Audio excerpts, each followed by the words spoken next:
माजी अध्यक्ष किशोर तिवारी यांनी सरकारी नीतीचा दुरुपयोग केला, काय सांगणार आपण या संदर्भात?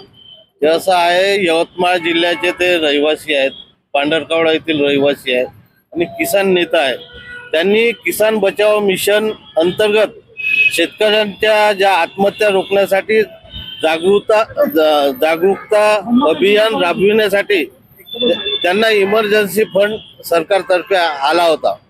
वसंतराव नाईक कृषी स्वावलंबन मिशनचे माजी अध्यक्ष किशोर तिवारी यांनी सरकारी निधीचा दुरुपयोग केला असा आपला आरोप आहे. काय नेमकं कारण आहे? किशोर तिवारी यांनी किसान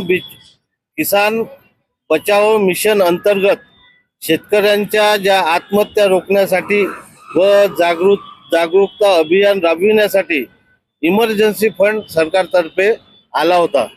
पण तो फंड फर्जी बिल व नाममात्र आयोजन दाखवून करोडो रुपयांचे बिल लाटण्यात आले. मात्र त्याचा फायदा कोणत्याही शेतकऱ्याला झालाच नाही. शेतकऱ्यासाठी खरंच निधी खर्च करण्यात आला होता तर त्यांचे व्हाउचर असायला पाहिजे. त्याचे रेकॉर्ड सुद्धा नाही कुठेच. तर मग प्रशासनाची ही लापरवाही म्हणावं लागेल की खजान्याची लूट म्हणावं लागेल. किशोर तिवारी यांच्या परिवाराच्या नावाने पांढरकवडा यवतमाळ इथे शिक्षण संस्था आहेत. त्यांच्या मुली विदेशात शिक्षण घेत आहेत.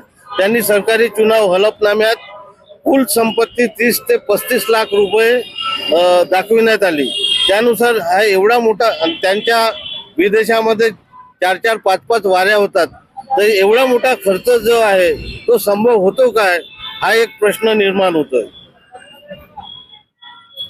त्यामुळे त्यांच्या संपत्तीची जांच व्हायला पाहिजे आणि हे रिपोर्ट जे आहेत त्यांना दोषी ठरविण्यासाठी नाही, मात्र शेतकऱ्यांच्या मदतीसाठी आलेला पैसा त्यांना मिळाला नाही. म्हणून आता स्वतंत्र पब्लिक ऑडिटची निष्पक्ष जांच झाली पाहिजे आणि त्यामुळे सत्य बाहेर येईल आणि शेतकऱ्यांना समाधान लाभेल, एवढीच माझी आहे. या प्रकरणाची आपण लोकायुक्त महाराष्ट्र राज्य यांना तक्रार दाखल. आम्ही मुख्यमंत्री साहेब यांच्याकडे तक्रार दाखल केली आहे आणि कृषी मंत्री यांच्याकडे तक्रार दाखल केली आहे. म्हणजे तुमचे म्हणणं आहे का निष्पक्ष जांच झाली पाहिजे, एवढंच आपलं म्हणणं आहे.